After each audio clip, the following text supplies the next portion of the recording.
Hello, everyone. I'm really excited to share the content of today's sessions with you today.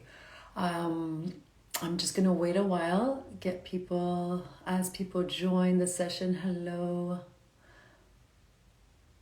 So this morning we're going to be I'm going to be sharing in regards to 3 key things that are messing up your period. 3 key things that are messing up your bleed. And I'm going to be hosting a session for about 20-25 minutes. So this is your invitation to get settled, to get comfy so that you can receive the information that is being shared with you. And before we even drop into the information that is going to be shared, I'm going to invite you to settle in. So that means get comfy, find a comfortable seat, and as you do, I'm going to invite you to lean back. So lean back in your chair, your sofa. Allow yourself to have a support. Yeah? And once you're settled in your seat, I'm going to invite you to notice the contact points. So we're going to start by the floor. I want you to notice your feet in contact with the floor. And if your ankles are crossed over, we're going to uncross the ankles and feel both soles of the feet on the ground. And you may even press your left foot and your right foot into the earth. Good, and ground here. And then bring your awareness up the length of your legs. And notice your sit bones. Notice your left and right sit bone. Maybe you even shift the weight a little.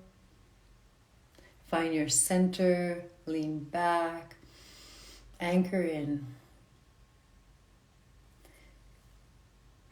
And here, allow the weight of your pelvis to sink down as you feel yourself being supported by your seat. Beautiful. I invite you to soften your belly. Soften your belly. Notice if there's a contraction, a tension, a tightness. Let your belly be soft and round. And as your belly is soft and round, bring your awareness up, up, up to your heart center, to your shoulders, to your hands. And let your hands fall or be placed somewhere in your body that feels comfortable. Somewhere that your hands are drawn to. My hands go to my heart and my lower belly. Notice where your hands desire to be placed.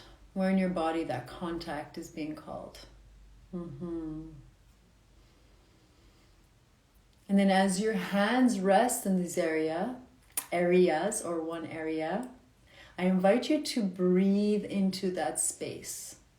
So for me, I'll be breathing into my heart space, breathing into my lower belly, and then slowly exhaling out through the mouth.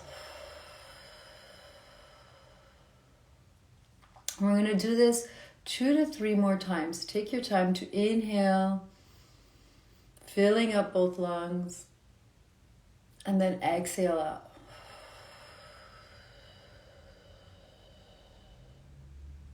You could have your eyes opened or closed.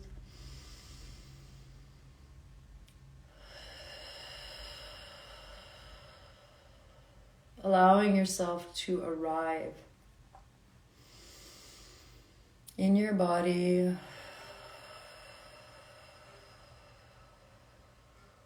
In this moment. Let's do one more round. Breathing in. And slowly exhaling out through the mouth, emptying the lungs.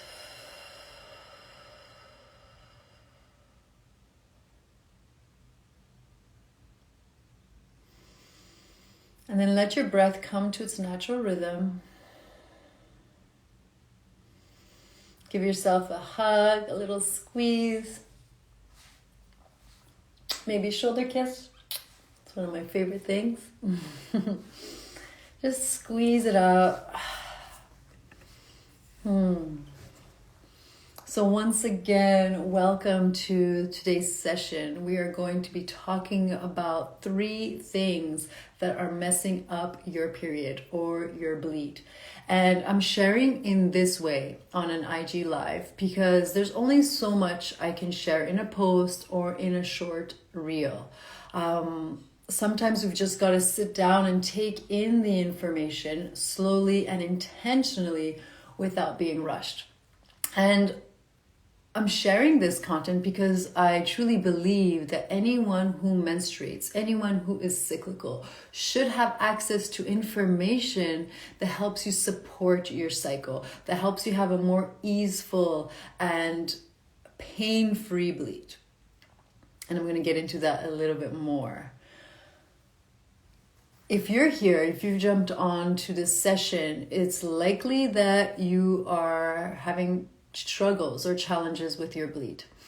Perhaps your bleed is painful, perhaps you have really heavy bleeds. Oftentimes those two come together, heavy and painful bleeds. Perhaps your bleed is irregular and very light and you're not too sure ever when you're going to be getting your period. It's possible that you've been intrigued and curious about this session because you want to develop a deeper connection to your bleed. You don't really understand, all the biomechanics and everything that's the physiology around your cycle. And you want to have a deeper connection to what it means to be a cyclical being. You want to have a deeper connection to your bleed. Something that we go through every month. So I just want to share that regardless what your challenge is with your bleed and what your experience is with your cycle, know that there's a way to shift your experience to a more positive and a more easeful one. So regardless what your challenge is, know that there is a way to shift your experience to a more positive and a more easeful one. The first thing I want to share with you before we go into the 3 things that mess up our bleed, right, is that our menstrual cycle is a vital sign. So what it means is that it's a direct indicator of our overall, I'll say that again. So our menstrual cycle is a vital sign. So that means it's a direct indicator of our overall health. So how we bleed matters. How we ovulate, if we ovulate, matters. These are all factors that we want to consider. And so that when we are having challenges with our bleed, right? When we are having painful symptoms or heavy bleeds or irregular bleeds, that's all information. That is your body letting you know. They're sending out a signal, they're communicating. I like to call it a request. It is a request from the body to let you know that your attention is needed, that something is out of alignment, and your intention and your awareness is required, and something needs to shift, something needs to change. And you'll notice that with my work and my approach, we're always looking at things in a holistic way. There's not one magic pill, there's not one trick, and all your problems are going to be solved. We're looking at our entire being. And as I go through the 3 things that mess with your bleed, you'll notice that they're all interconnected. Now, one other thing I want to say about our symptoms and our challenges in our cycle being requests from the body, okay, is that oftentimes those requests start off as whispers. So those requests start off as little signs here and there. And then they get bigger, they get louder. And this is perhaps when we actually start to pay attention, when we decide and we say like, I'm done suffering, I am done struggling, I don't want to live this way. And I want to pause here and just let you know that it's not your fault that you didn't hear the whispers. And I'm saying this because painful bleeds, struggling through your period, struggling through your cycle has been normalized. So it is quite common for us to grow up with this belief, to hold this belief system that this is just part of being a woman, or this is just part of being a menstruating human. Someone who bleeds, I've just got to suffer. So just taking this into account of like, hold on a second, wait, I don't have to suffer. I don't have to go through this every month. I don't have to be in debilitating pain. You don't. You honestly do not. So this is a shift that happens so that now when we have symptoms that arise, oh, my body's telling me something. My body's making a request. How do I support that request? So this is all the work that happens when we start to live cyclically. All right, I've set the stage, set the context, and now I want to go through the 3 things that can be impacting how you experience your bleed. So, 3 main things. How you nourish yourself, your lifestyle, and how you manage stress. I'm going to repeat them again. How you nourish yourself, your lifestyle, and how you manage stress. And you see how I said before, they're all connected.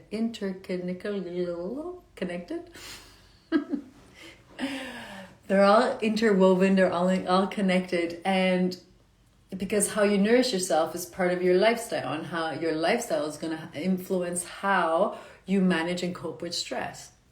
All connected. And I'm going to unpack them all for you now. So how we nourish ourselves. I could have a session, I could have an entire program specifically on nutrition. And one thing I want to highlight is that there are ways to support your body through each cycle phase. So that means that we shouldn't be eating the exact same thing every single day of the month, of the year. That we modify what we eat according to our cycle phases. And this is what we learn in my 4-month program, Blood Magic. We go through each cycle phase and we see how do we nourish ourselves in each cycle phase.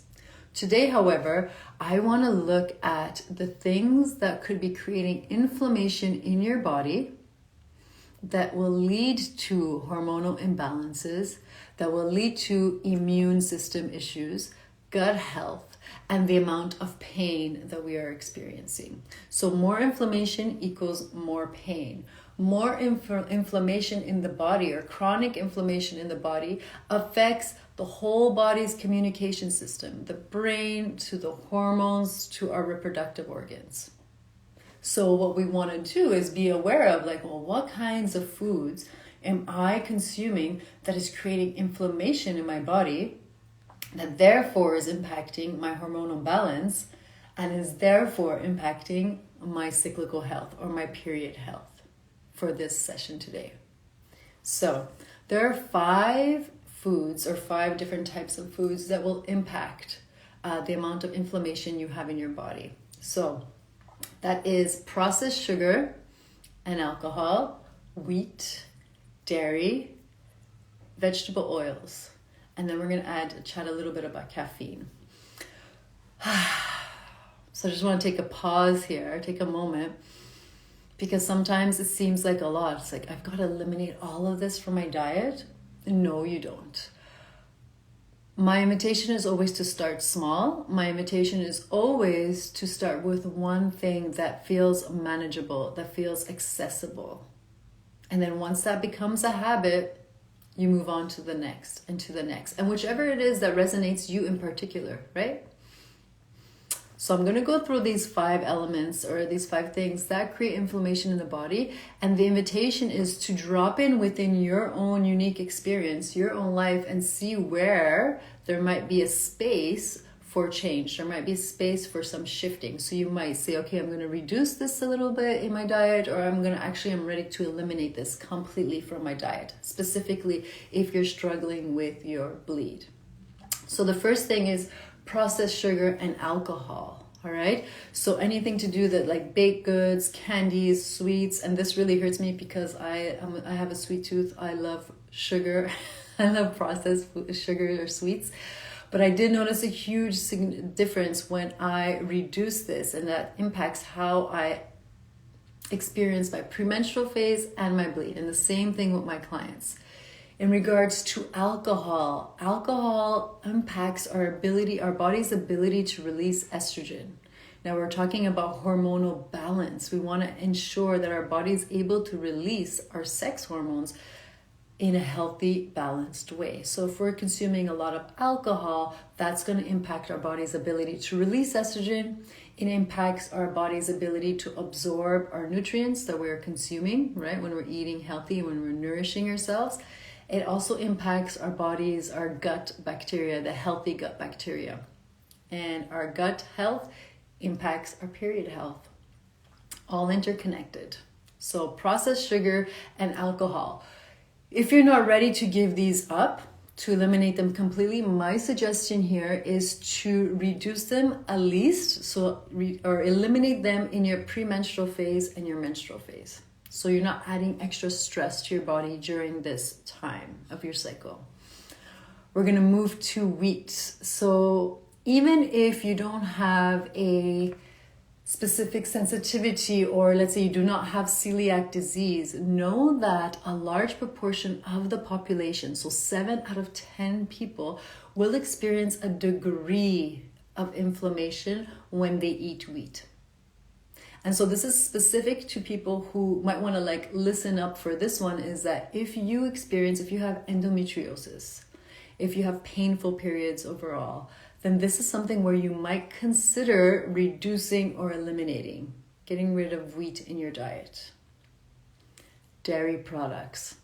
So when we're looking at dairy products, the thing that creates inflammation is cow's milk. So there's a protein in cow's milk that creates inflammation, and it could cause issues like acne, painful periods again, endometriosis, or will amplify our symptoms around endometriosis, PMS, and heavy bleeds. So if these are things that you are challenged with, that you struggle with when it comes to your cycle, you can consider eliminating cow's milk, okay, for about 8 weeks, and then see how you feel, right? So remember, everything I'm sharing today is I want you to just drop in and be like, oh yeah, this resonates. Oh, I know I consume a lot of this. Or I know that I feel a little bit off after I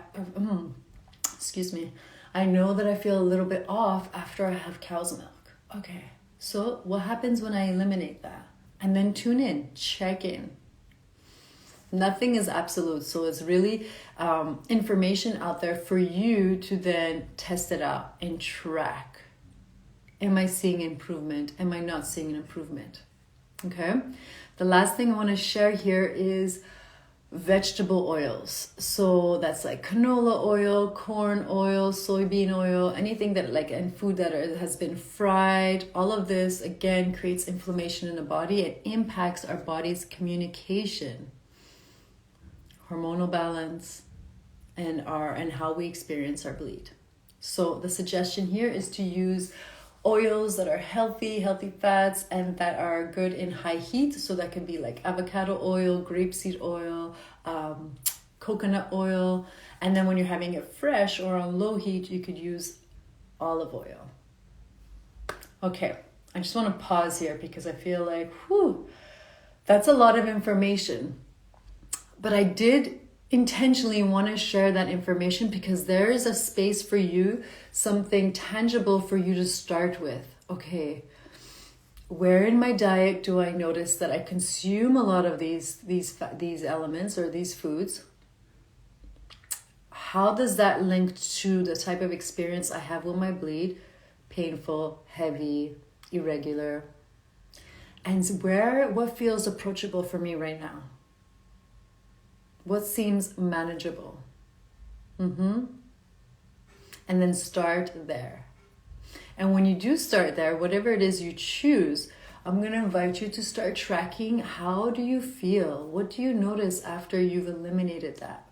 Or even tracking, what do you notice when you're eating one of those foods that create inflammation? And so just knowing this, you could already start to support your body to live in a more easeful way or experience a more easeful cycle. I'm just going to take some water here. I get really excited when I'm sharing this information. and I just want to say it all at once. So I'm going to slow down. So there's two other things I'm going to share with you all. We've taken in the elements of nutrition. How do I nourish myself, and what kind of foods can I start to reduce or eliminate so that I can support my bleed? Now, the second thing I want to talk about is lifestyle. Okay? So that's how much sleep we're getting, how often we are moving our body, our environment. But I just want to pause here and invite you to maybe even close your eyes. I invite you to drop in and notice what the quality of your lifestyle, your life has been over the last maybe few days or weeks. What is the energetic quality of your lifestyle? Does it feel hectic? Does it feel like you're always on the go? Does it feel like you've got this busy energy with no spaciousness, and it's just go, do? And just pause here and notice, okay, yeah, lately I've been noticing that my lifestyle has just been doing one thing after another. And breathe. And here I invite you to think about a place or space in your life where maybe there's more spaciousness. Maybe it's that weekly yoga class. Maybe it's that walk on the mountain. Notice the energy around that time or that part of your lifestyle that is a little bit more spacious. So that's softer, more spacious energy. And this is what we work with when we're looking at living cyclically, that we know we are not going to show up the same way every day because we're cyclical beings, and our body, our hormones, our physiology requires us to show up differently in different cycle phases. Because we are living in a patriarchal society that expects us to show up the same way consistently, day after day, year after year, this is where we start to come into conflict with going against our cyclical nature. And so if our lifestyle is one that does not honor our cyclical nature, this is where we often come into problems or challenges with our bleed, with our cycle overall. So my invitation here is to just drop in and start to reflect on and question where in your life there could be more spaciousness, where in your life you can invite more of a pause.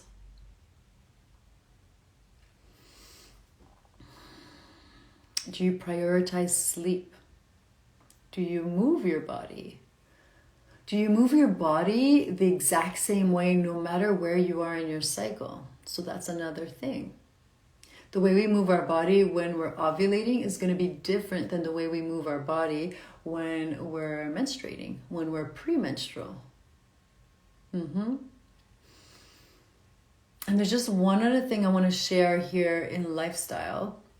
And again, there's so much that we could talk about. And this is the work that I do in supporting women to have a holistic, balanced lifestyle that really supports your cyclical needs. But the last thing I want to say in this little section is sleep. So if you know that this is one thing that you don't prioritize or one thing you struggle with, this is the thing that I would say is to focus on. So the number one factor to consider in wanting to improve your period health, because sleep is our reset time and what it helps with our hormonal balance. So yeah, if there's one thing of everything that I've shared and you know that sleep is an issue for you, then my invitation is to focus on sleep. Okay, about 5 more minutes left of the session today. And I want to touch upon the last thing that I said, the third element that impacts our cycle health or our period health specifically. And this is the way we manage stress. So we all experience stress in varying degrees. But stress is something that is inevitable, and how we manage it is important. So again, you might want to just take a moment to close your eyes and think about a stressful moment, or maybe you're moving through a very hectic and busy time right now, and notice, how are you coping with this time? How are you coping with the stress that is presented to you? Okay? And I want you to ask yourself, are my coping practices depleting me or nourishing me? How do you feel after you do whatever it is that you do to manage your stress? Are you even conscious of what it is that you do to manage stress? Sometimes when we're feeling overwhelmed, nervous system, we like check out, we numb out, we disassociate, we end up scrolling, we end up watching hours and hours of Netflix, we end up turning to addictions. How do you feel after doing that? Is that depleting? Is that nourishing? And so the invitation here is to start to bring more awareness to how you manage your stress, what coping mechanisms you lean towards, and how you could lean into things that for you feel nourishing. And examples can be going out for a walk, spending time in nature, connection. We are social beings, connecting with like-hearted, like-minded humans.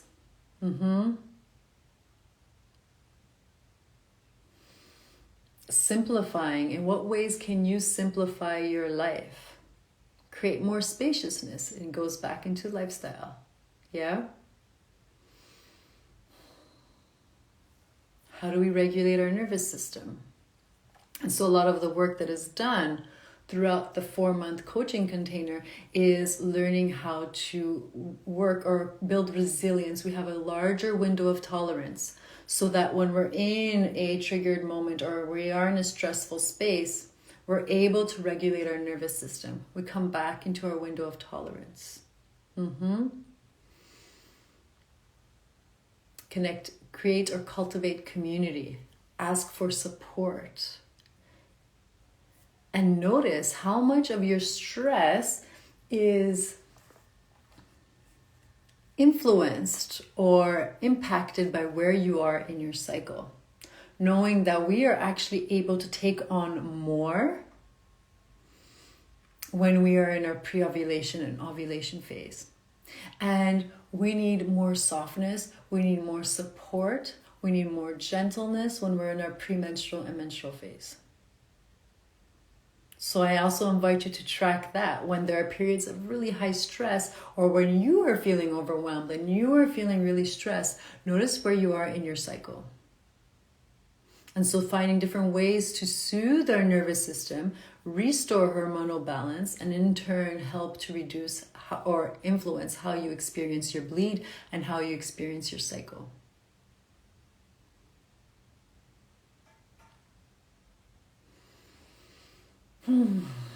So to recap, 3 things that impact about me messing with your bleed are how you nourish yourself, your lifestyle, and how you cope and manage stress. And I know there was lots of information that was shared on this session, and know that this is going to be recorded and it's going to live on my IG feed, so you could always go back, you can listen to it again. But for now, the invitation is to just lean back into your seat, into your support, and just take a moment to let that information land.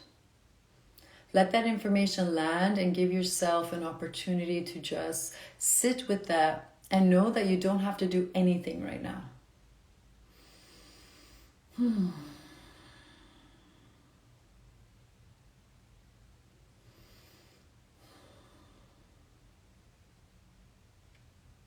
And the invitation as you walk away, as you go on with the rest of your day, is to reflect on what area of your life the information that I shared resonates the most with you. Choose one thing that feels manageable for you now. Start there. Start there. Make it a habit And I'd love to know how you go. So this is your invitation to send me a DM and let me know what's shifted for you once you've looked at one of these three things. Okay? Thank you so much for being here. Give yourself a little squeeze for prioritizing your period health and getting curious and looking at different ways to support yourself. Thank you so much. I'm wishing you all a beautiful day. Mwah, mwah, mwah.